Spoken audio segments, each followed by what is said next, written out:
నమస్తే. ఓ స్పెషల్ గెస్ట్ని నేను మీ ముందుకు తీసుకొచ్చిన. సో ఐ థింక్ నేను అనుకోవడం ఫస్ట్ టైం నా ఛానల్లో.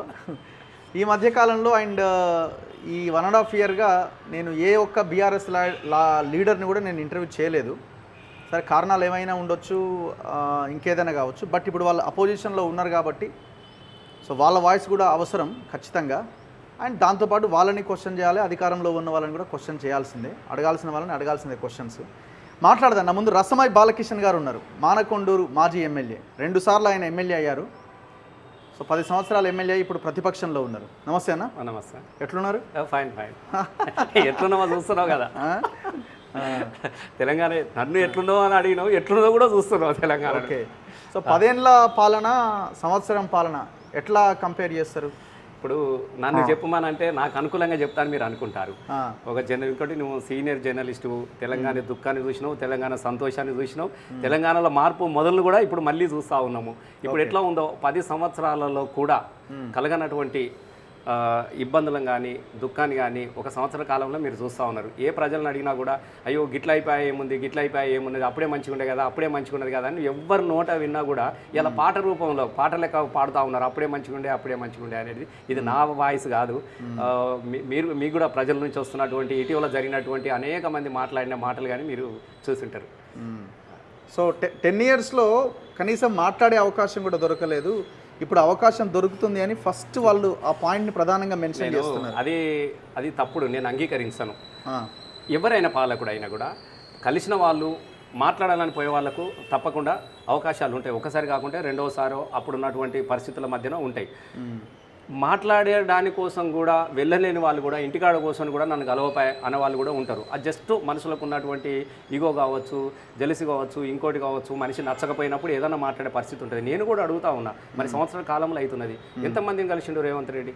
నేను కూడా అడుగుతాను, ఎంతమందిని కలిసిండు రేవంత్ రెడ్డి? ఆయనకు అనుకూలం వాళ్ళే కలుస్తూ ఉంటారు. పొద్దుగాల పోతుంటే నరేందర్ రెడ్డి, నరేందర్ రెడ్డి కనబడతాడు, పొంగులేటి శ్రీనివాస్ రెడ్డి కనబడతాడు, అప్పుడప్పుడు కోమటిరెడ్డి కనబడతాడు. ఆయనకున్న గదే 4-5 కనబడుతున్నారు తప్ప మరి ఎంతమంది ఆయన చుట్టూ కనబడతా ఉన్నారు? మీరు కూడా ఆలోచన చేయండి. సభలు పెట్టినప్పుడు పోతురు, చెయ్యుపుతురు, వస్తురు తప్ప ప్రజలను కలిసింది ఎక్కడా? సొంత నియోజకవర్గంలో తన భూములు ఇవ్వమని చెప్పేసేసి, మా భూములయ్యా, మేము గిరిజన బిడ్డలము, భూమి నమ్ముకొని బతకటోళ్ళం, చెట్టు మీద కాయ నమ్ముకొని బతకటోళ్ళం, చెరువుల శాప నమ్ముకొని బతకటోళ్ళం, మేము ఇక్కడి నుంచి పోతే ఎక్కడ కూడా మేము బతకటోళ్ళం కాదు అని చెప్పేసేసి భూములు ఇయ్యమని చెప్పినందుకు అక్కడ గంత యుద్ధ వాతావరణం జరిగిన తర్వాత, వాళ్ళు జైల్లో వెళ్ళిన తర్వాత, నీ నియోజకవర్గం ముఖ్యమంత్రి అనేది పక్కన పెట్టు, నువ్వు ఆ నియోజకవర్గానికి ఒక శాసన సభ్యునివి కదా, ముందు నీ బాధ్యత ఉన్నది కదా, పోయి పరామర్శించిండా?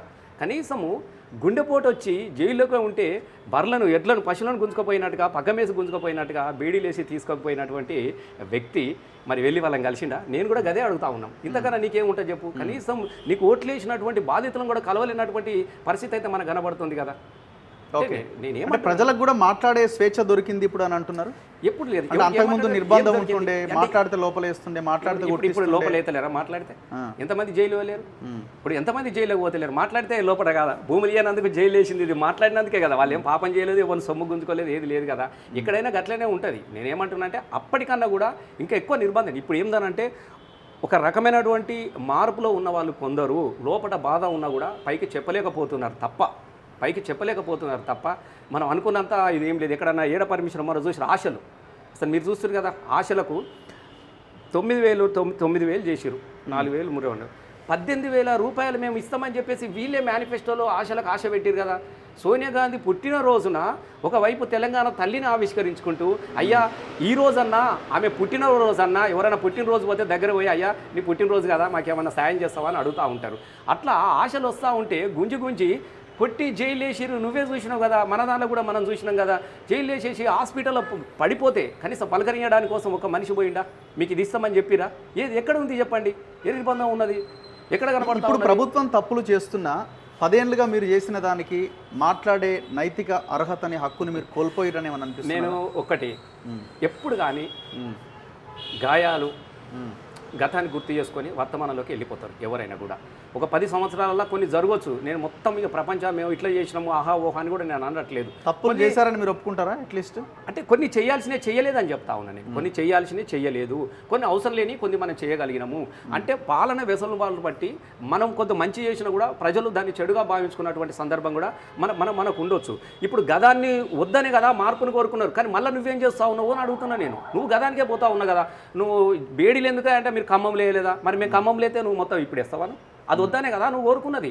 ఇలా ధర్నాలే లేవద్దని అన్నావు, ఎవరు అది కావాలన్నావు. మరి ఎక్కడికక్కడ మనం చూస్తలేమా? అంగన్వాడీలను హక్కులు అడిగితే ప్రశ్నిస్తే వాళ్ళని అరెస్ట్ చేస్తున్నావు, వీళ్ళని అరెస్ట్ చేస్తున్నావు, రైతులను అరెస్ట్ చేస్తున్నావు. ఎవడన్నా రైతు మాట్లాడితే పాపం అయిపోయినది. అసలు ఏం జరుగుతూ ఉన్నది చెప్పండి? కనీసం అప్పుడన్నా ఒక వాతావరణం ఉండే. ఎందుకంటే తెలంగాణ కోసం కొట్లాడినటువంటి పార్టీల చాలామంది కూడా ఒకరినొకరు మాట్లాడుకొని ఓదార్చుకున్నటువంటి పరిస్థితి మనకు ఉండే. కానీ ఇవాళ ఎక్కడుంది ఓదార్పు? ఒక దొరబోయి ఇంకో దొర వచ్చిందని అనుకోవచ్చా? 100%. నేను నీకు ఎప్పుడు దొరబోయి దొర వచ్చింది అనుకోవాలి. ఇప్పుడు ఆయన దొర ఈయన దొరే అని నేను చెప్తున్నా. కులపరంగా ఇద్దరు దొరలే. నేను ఎందుకు కాదంటానంటే దొరలు కూడా మరి అరుట్ల రామచంద్ర రెడ్డి కూడా ఉన్నాడు, వాళ్ళని కూడా దొరలని పిలిచేవాళ్ళు. వాళ్ళ త్యాగాలు లేవా? రావి నారాయణ రెడ్డి ఉన్నాడు, భీమిరెడ్డి నరసింహారెడ్డి ఉన్నాడు, వాళ్ళందరూ దొరలు కాదా?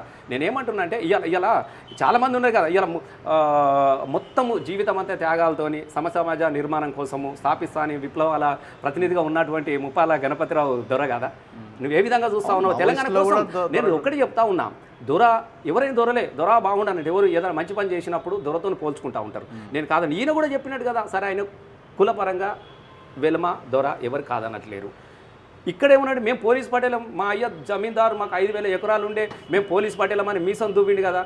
ఈయన కూడా మరి ఈయన కూడా కదా ఈయన కచీర్ అంటారు, ఆయన గడి అంటారు, ఇది కచీర్ అంటారు. నేను రెండు చెప్తా ఉన్నా. ఈయన కూడా దొరనే. మీకు ఇంకొకటి చెప్పాలి రావు గారు, ఇప్పుడు వరంగల్, పాలమూరు, రంగారెడ్డి ఇక్కడ పటేళ్ళే, రెడ్లే దొరలు. నిజామాబాదు, వరంగల్ అక్కడంతా కూడా ఎల్మలు దొరలు. నేను కాదని కులపరంగా వీళ్ళని దొర అని పిలితే ఎవరు పటేళ్ళు అని పిలువరు, దొరలనే పిలుస్తూ ఉంటారు. ఏం మార్పు కనబడదు మీకు చెప్పండి? నేను అడుగుతా ఉన్నా, ఏం మార్పు కనబడదు? ఈడ గట్లనే ఉంటారు. రాజ్యం అన్నప్పుడు దానికి కొన్ని నిబంధనలు ఉంటాయి, చెప్పడానికి పనికి వస్తుంది తప్ప అమలులో ఆచరణలో అవి సాధ్యం కాదు. ఇప్పుడు మీరు ఏమంటున్నారు? ఎవరు వచ్చినా ఇంతే ఉంటుంది మన పని. నేను ఎవరు వచ్చినా అనేది నేను అనట్లేదు. కేసీఆర్ లాంటి వ్యక్తి తెలంగాణ కోసం కొట్లాడిండు కాబట్టి, నిలబడ్డాడు కాబట్టి, తన రాజీనామా చేసిండు, 4 సార్లు తెలంగాణ కోసం నిలబడ్డాడు, మంచో చెడో ఒప్పించగలిగాడు, రాజకీయంగా తెలంగాణ రాష్ట్రాన్ని సాధించినటువంటి వ్యక్తి కేసీఆర్. ఈయనేం చేసిండు? తెలంగాణ మీద తుపాకీ ఎక్కిపెట్టినటువంటి వ్యక్తి. ఎవరు అన్నాడు? చంద్రబాబు. ప్రపంచం అంతా ఊరంతా ఒక దిక్కుంటే ఏదో ఉన్నట్టుగా తెలంగాణ ప్రజలంతా మిలియన్ మార్చేసి సాగరయాంకి టీయర్ గ్యాస్ నీలాంటివన్నీ కూడా కెమెరాలు పట్టుకొని తలకాలు పట్టుకున్నటువంటి సందర్భంలో కూడా ఇదే రేవంత్ రెడ్డి గారు తెలంగాణ వద్దన్నటువంటి చంద్రబాబు దగ్గర తుపాకీ వేసుకొని తెలంగాణ ఉద్యమకారుల మీద తుపాకీ ఎక్కిపెట్టింది తప్ప తెలంగాణకు కావాలని అన్నాడా? మరి ఆయన బెటరా? తెలంగాణ కోసం పదవికి రాజీనామా చేసినటువంటి ఈయన బెటరా? మీరే అంటున్నారు 10 years పాలన 1 year పాలన కంపేర్ చేస్తే 1 yearలోనే మొత్తం చెడ్డ పేరు తెచ్చుకున్నాను మీరే అంటున్నారు కదా. మరి అలాంటిప్పుడు మరి ఆ వ్యతిరేక విధానాల మీద మాట్లాడాల్సిన మీ నాయకుడు బయటికి రావాలి కదా. ఎందుకు మాట్లాడుతున్నాడు కదా అందరు మాట్లాడుతున్నారు. నేను ఒకటి చెప్తా ఉన్నా, అందరూ మాట్లాడుతూ ఉన్నారు కదా. కేసీఆర్ నాయకుడు కాదని ఎవరు అన్నారు, కానీ ఆ పార్టీలో ఉన్నారు కదా. ఏ పార్టీ అయినా కూడా ఇప్పుడు అందరూ ఇప్పుడు మొత్తం పొద్దుగా లేతే రేవంత్ రెడ్డి ఒకటే మాట్లాడుతున్నారు. అన్ని అపోజిషన్ లీడర్ 100% అపోజిషన్ లీడర్ మాట్లాడుతున్నారు కదా. మాట్లాడలేనటువంటి సందర్భంలో వచ్చి 100% మాట్లాడతాడు. కానీ ఇక్కడ మాట్లాడుతున్నారు కదా. కేటీఆర్ మాట్లాడుతున్నాడు, హరీష్ అన్న మాట్లాడుతున్నాడు, గంగుల మాట్లాడుతున్నాడు, అందరూ మాట్లాడాల్సిన వ్యక్తులు మాట్లాడుతున్నారు, ప్రజల సమస్యలు తీసుకొస్తున్నారు, మాట్లాడుతున్నారు కదా. హరీష్ రావు మాట్లాడట్లేదా? కేటీఆర్ మాట్లాడట్లేదా? 100% ఆయన మాట్లాడే రోజు వస్తే 100% వచ్చి మాట్లాడతాడు. కానీ ఇక్కడ ఉన్నటువంటి మాట్లాడే ఇచ్చే అవకాశం లేదు కదా. ఇక్కడ బూతులు తప్ప, తిట్లు తప్ప, ఒట్లు తప్ప ఏమన్నా మీకు కనబడతా ఉన్నాయా? ఒక మనిషిలాగా చూసే సమాజంలో ఉన్నదా? పేగులు మెడకేసుకుంటాం, గుడ్లు వీకుతాం, వాళ్ళు అంటారు చూడు, ఎంటికలు బఠానీలు, ఇది కొంటాం, అది కొంటాం, ఇది చేస్తామని ఏం మాట్లాడుతారు? అట్లాంటి మాటలు ఒక పాలకుడు అందరు ఎగ్జాక్ట్లీ మీరు అన్నది. కాబట్టి ఆయన వచ్చేసి ఇట్లాంటి మాటలు పడడానికి కోసం నువ్వు సంస్కారవంతమైనప్పుడు పాలన ఉన్నప్పుడు ఎస్ ఒక డిబేటు, ఒక సమస్య ఉన్నాడు మాట్లాడుకునేటప్పుడు మాట్లాడే విధానం, వాతావరణం అంటే ఎవరైనా మాట్లాడతారు. కానీ కొంతమంది అంటారు చూడు, మూర్ఖులతోని వాదన అనేది తప్పు అని చెప్పేసి వాళ్ళు మారరు. నువ్వు ఇంత పెద్ద హోదా ఉన్నది, ఎంత గొప్పగా ఇలా తెలంగాణ రాష్ట్రంలో నువ్వు కనీసం జై తెలంగాణ అనుకుంటా నువ్వు గద్దెనెక్కి కూర్చున్నావు. ఇంత గొప్ప అవకాశం వచ్చింది, నువ్వు ఎంత గొప్పగా ఉండాలని నీ ఆలోచనలు, మనుషుల పట్ల ఎంత గౌరవం ఉండాలి నీకు. ఇలా అది ఉన్నదా అని చెప్పండి. ఎవరినంటే వాళ్ళని బెదిరించుడు, సోషల్ మీడియాలో పెట్టుడు, ఇది చేసుడు, అది చేసుడు, తిట్లు, బూతులు, అసలు భయంకరంగా ఉన్నది. పరిస్థితులు మంచిగా లేదు. అసలు మనది తిట్ల రాష్ట్రమా అనిపిస్తుంది ఇప్పుడు. ఒట్ల రాష్ట్రం, తిట్ల రాష్ట్రమే తప్ప వేరేది లేదు. ఎందుకు ఇవ్వంటున్నది? చేతగానప్పుడు అమలు చేయడం చేతగానప్పుడు ఇతరులను బడి తిట్టడము, బెదిరించడము ఇది జరుగుతూ ఉన్నది తప్ప మనిషిని మనిషిగా గౌరవించే పరిస్థితి అయితే నాకు పాట పాడినట్టున్నారు కదా, నమ్మినాన బుస్తే అని పాడినా, అన్ని అని పాడినా. ఈ బుడమకాయ బుడ్డో నీ ఓరి దేవుడో, ఓట్లేసి గెలిపిస్తే ఓరి దేవుడా, ఈ బుడమకాయ బుడ్డో నీ ఓరి దేవుడో, మాటలాగు మోసపోయి గోరి దేవుడా, ఓట్లేసి గెలిపిస్తే ఓరి దేవుడో, పానగండమై పాయ ఓరి దేవుడా, 1,00,000 రూపాయలు తులం బంగారం ఇస్తామని అన్ని ఉత్తయే 2,000 పింఛన్లు 4,000 చేస్తామని అన్ని ఉత్తయే 2,500 ఆడబిడ్డకి ఇస్తామని అన్ని ఉత్తయే 4,000 రూపాయలు దివ్యాంగులకి ఇస్తామని గద్దెనెక్కినాక వాడు మొండి చెయ్యి చూపబట్టే అన్ని ఉత్తయే ఈ రవంతు మాటలన్నీ నీటి మూటలే అన్ని ముత్తయే ఈ బ్యాగు బాబు మాటలన్నీ నీటి మూటలే. మరి ఇందులో కూడా ఒక రకమైన వ్యంగ్యము బూత్ ఉన్నది కదా? బూతే ఉంది చెప్పండి. 100% బుడంకాయ అన్నారు, ఎగ్జాక్ట్లీ అన్నాడు. కరెక్టే మీరు అన్నమాట. మీరు నాతో మాట్లాడుతూ ఉన్నారు, నేను మీతో అట్లా మాట్లాడట్లేదు కదా. నువ్వు రసమయ్య అన్న అంటే నేను రగన్న అని మాట్లాడుతుంటా, నువ్వు రసమయ్య గారు అంటే నేను మాట్లాడుతుంటా. కానీ ఆయన భాషకు మంచి మాటలతో గౌరవిస్తే ఆయనకు అర్థం కాదు. ఆయన నోటి నుంచి ఒక్క మంచి మాట ఎక్కడన్నా సంస్కారవంతమైన ఆ గారు మీరు అన్ననో తమ్మనగా నువ్వు విన్నావా? పొద్దున్న లేస్తే గిదే కదా, నువ్వే చూసినావు కదా. ప్రపంచంలో లేని బూతులు ఎక్కడన్నా ఉన్నాయనంటే ఈయన దగ్గరనే కనబడతాయి. మొత్తం నువ్వు చూసినావు కదా, మొత్తం పొట్టోడు అంటాడు, ఇది అంటాడు, రేవంత్ బూతులు మాట్లాడుతున్నాడు, కేసీఆర్ బూతులు మాట్లాడండి. నేనేమంటే గింత లేదా ప్రపంచంలో ఎక్కడ లేదు ఇంత లేదు. ఆయనకు వచ్చేటి రెండే 3 మాటలు. నువ్వు అన్నది నేను ఒప్పుకుంటా. ఆయన ఊత పదాల్లో 2-3 ఉంటాయి, అవి ఎక్కువ వాడతాడు. కానీ ఈ మనిషి మాత్రము ఇంకొక మాటనే రాదు. నువ్వు చూసినావు కదా అసెంబ్లీలో కూడా ఏమైనా నోరిప్పితే వాడు వీడు. నేను ఏమంటున్నా 2 ఇప్పుడు కుక్క కాటుకు చెప్పు దెబ్బ. మంచిగా చెప్తే ఈయన. కాబట్టి నువ్వు బూతు మాట్లాడితే నేను నువ్వు మంచిగా మాట్లాడినప్పుడు నేను అసభ్యంగా మాట్లాడిన అనుకో, సమాజం కూడా నన్ను అంగీకరించదు కదా. బుద్ధి నాదే, ఆయన ఎంత మంచిగా మాట్లాడుతూ నువ్వే మాట్లాడుతున్నారా, నన్నే తిడతారు కదా. కాబట్టి నేను కూడా పాలకుడు అనేటోడు 10 మందికి ఆదర్శంగా ఉండాలి తప్ప ఎప్పుడు కానీ నీ నడవడి ఉంటుంది. నువ్వేం మాట్లాడుతావో కింద కూడా అట్లనే మాట్లాడతారు. నువ్వు ఇక్కడ ఏం మాట్లాడతావో మా నాయకుడు ఇట్లనే మాట్లాడారు, మేము కూడా అట్లా ముంగటే దెట్లో పోతే వెనకెందుకు అట్లా వస్తూ ఉంటుంది కదా. సాలు నాగలు దున్నినప్పుడు మరి అదే నడుస్తూ ఉంది. కాబట్టి నేను అట్లా తీసుకున్నా. అపోజిషన్లో ఉన్నారు కదా మీరు, ఎమ్మెల్యే 10 ఏళ్ళు పనిచేసారు, అయిపోయింది.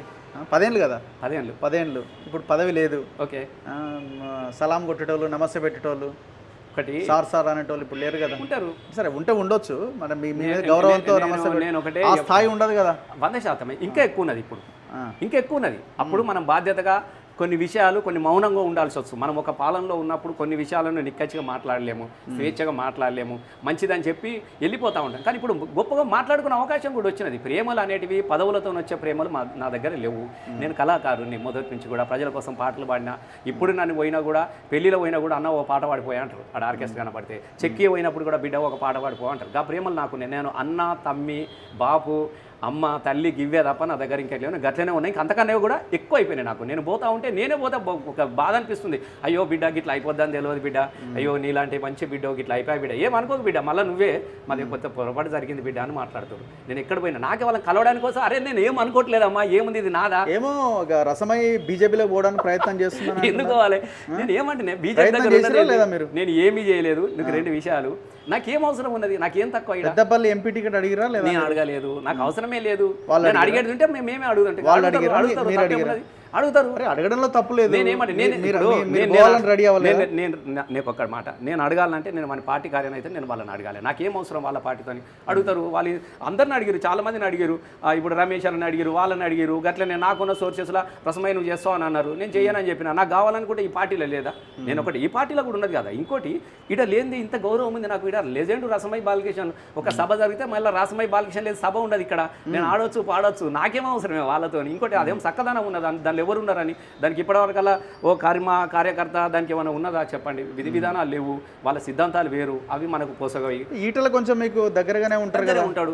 నాకు ఎప్పుడు పొద్దున ఆయన అధ్యక్షుడు అయితే మీరు ఆ పార్టీలోకి వెళ్ళారు.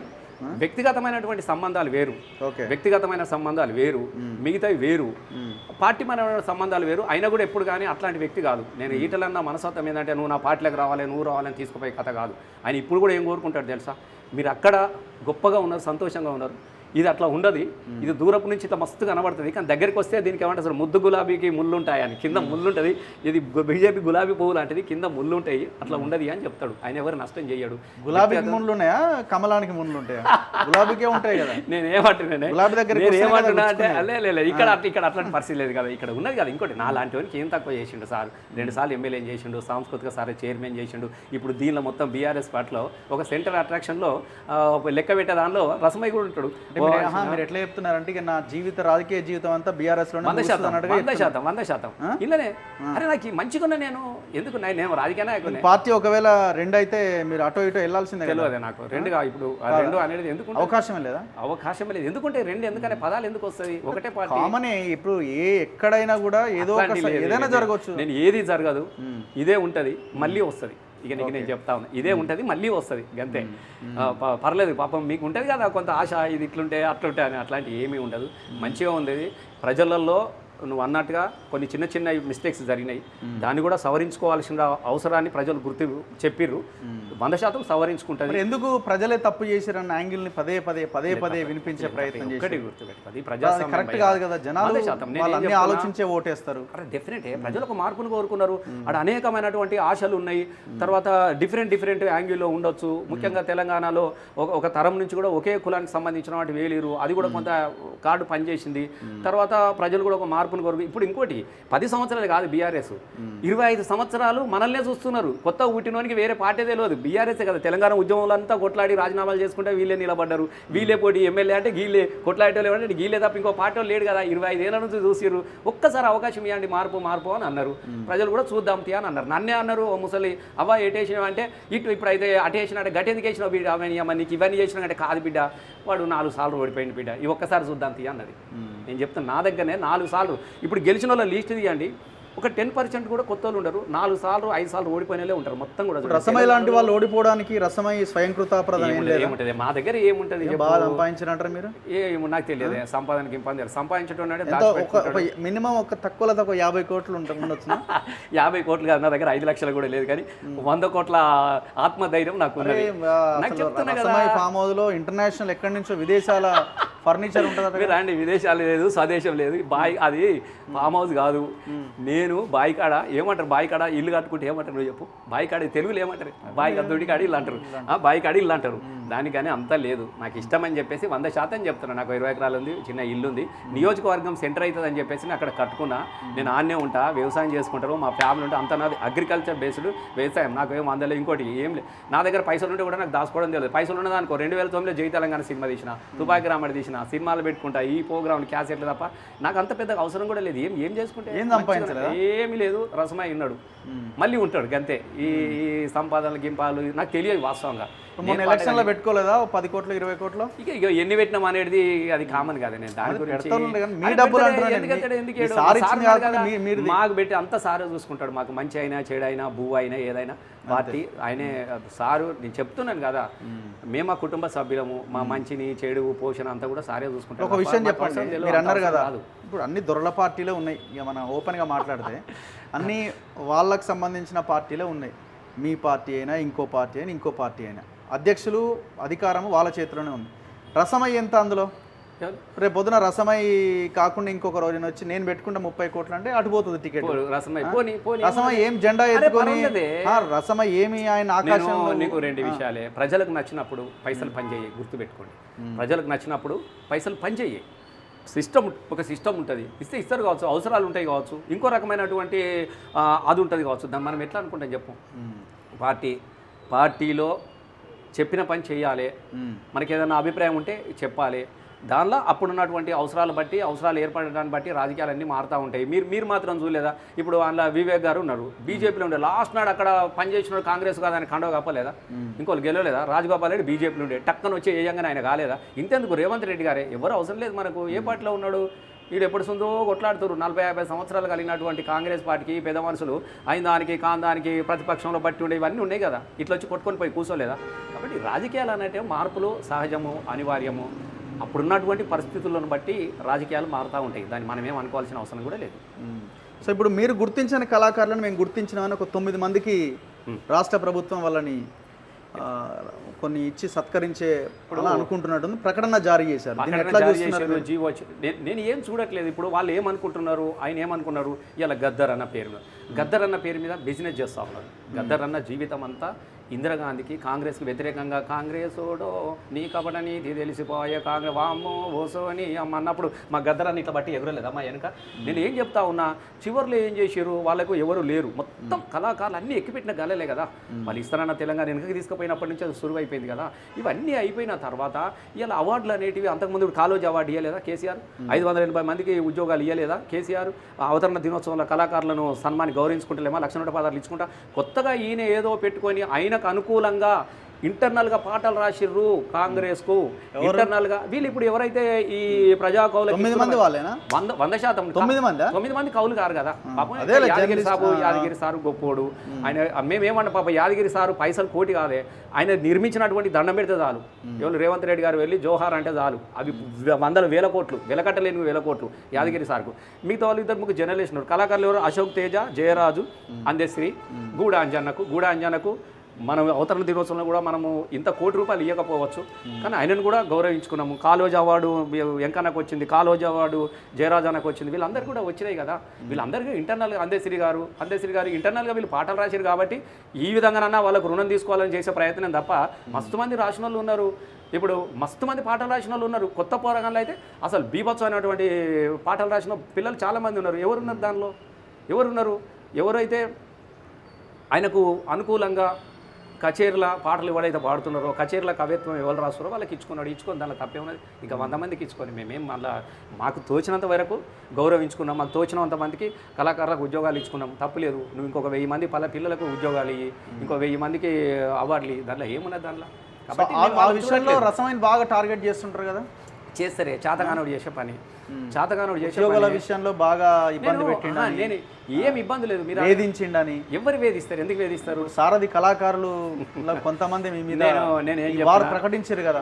నేను ఒకటి చాతగానోడు మాట్లాడే మాటలు ఎవరు సారథులు. ఇప్పుడు ఎవడైతే ఉన్నాడో రసమై బాలకృష్ణ అనేటోడు 2002లో ధూమ్ధాం పెట్టి ఎన్కౌంటర్లు చేస్తున్న కాలంలో నీ అమ్మ ఎవడెవరా నువ్వు అయ్యోని అవ్వని అని పాట పాడినటువంటి రసమై బాలకృష్ణను ఒక ప్రపంచాన్ని సృష్టించిండు. ఒక దశాబ్ద కాలానికి ఒక దిక్షిలాగా పనిచేసిన రసమై బాలకృష్ణ సహజంగా ఏముంటుంది, ఇగోలు జెలసీలు ఉంటాయి, మాట్లాడతారు. వాటి గురించి ఇప్పుడు ఏనుగు నడుతూ ఉంటే కుక్కలు మస్తు మరుగుతాయి. అట్లాంటి కుక్కల గురించి ఎన్ని కుక్కల గురించి నేను మాట్లాడాలి? మాకు కలిగింది చేసినాము, కలిగినంత మందికి ఇచ్చినాము. ఇలా పిల్లలు చూడు ఇంటర్నేషనల్ సారథి పిల్లలు ఒక్కొక్కరు ప్రపంచంలో ఇలా వాళ్ళు లేని ధూమ్ధాం బోనాల పండుగ లేదు, మా పిల్లలు లేని బతుకమ్మ పండుగ లేదు, వాళ్ళు లేని సినిమా లేదు. అద్భుతమైనటువంటి కళాకారులు ఉన్నారు. కొంతమంది జీవితం త్యాగాలు చేసే జననాట్య మండలి పాడినటువంటి పిల్లలు ఉన్నారు, అరుణోదయ అంటే పాడిన పిల్లలు ఉన్నారు.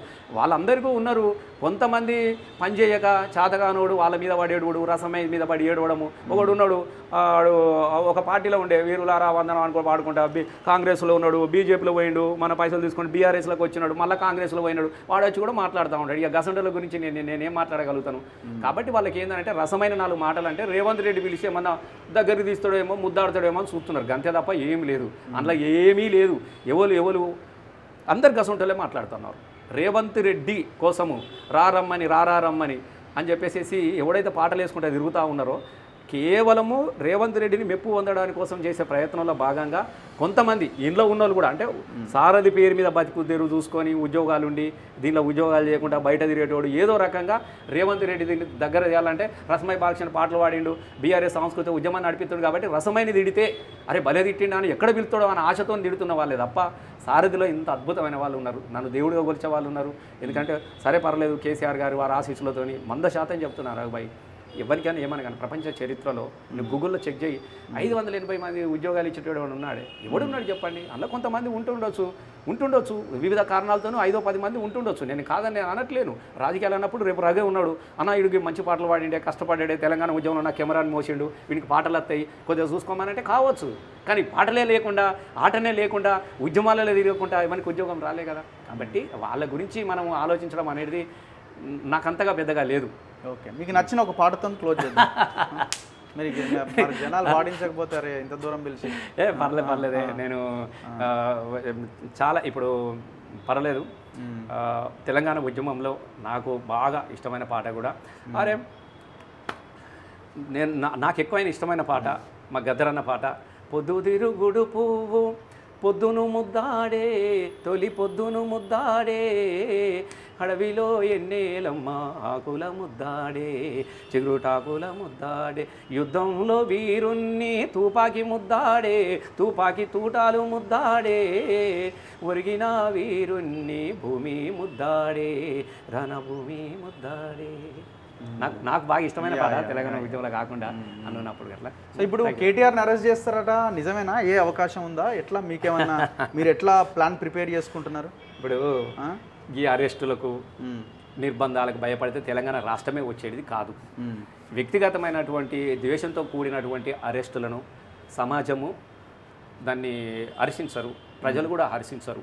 ఏది చేసినా కూడా తెలంగాణ కోసమే చేసిన. రేపు పొద్దుగాల నువ్వు కూడా చేస్తూ ఉన్నావు కదా, మరి ఎవరబ్బా సొమ్మని నువ్వు కోట్ల రూపాయలు నువ్వు ప్రకటించి అది చేసినావు, కోట్ల రూపాయలు నువ్వు సంబరాలు చేసినావు అని మేము అడుగుతా ఉన్నాం. నువ్వు పెట్టినటువంటి ఏడాది ప్రజాపాలన నువ్వేం చేయకముందు సంబరాలను నిర్వహించడానికి 100 కోట్లు నువ్వెట్లా పెట్టినావు అని రేపు వీళ్ళు పిటిషన్ వేస్తారు. ఏమన్నా కాబట్టి ఈ వ్యక్తిగతమైన ప్రజలకు ఒక రేసారి ఒక ఇంటర్నేషనల్గా ఒక నేమ్ రావాలి, ఒక బ్రాండ్ రావాలని చెప్పేసి ఆయన స్థాయిలో ఆయన ఇంటర్నేషనల్ కాబట్టి ఆయన స్థాయిని ఆలోచించడు. నీ స్థాయిలో నువ్వు చేసినావు. దాంట్లో ఏమున్నాయంటే గన్లా నువ్వు చేసినావా నేను చేసినా అనేది ఎవరు కార్యాచరణ ఏముంది చూస్తాం కదా. అయితే మీ ఎవడేం చేయాల్సిన అవసరం. కేసీఆర్ బయటకు వచ్చే అవకాశం ఉందా?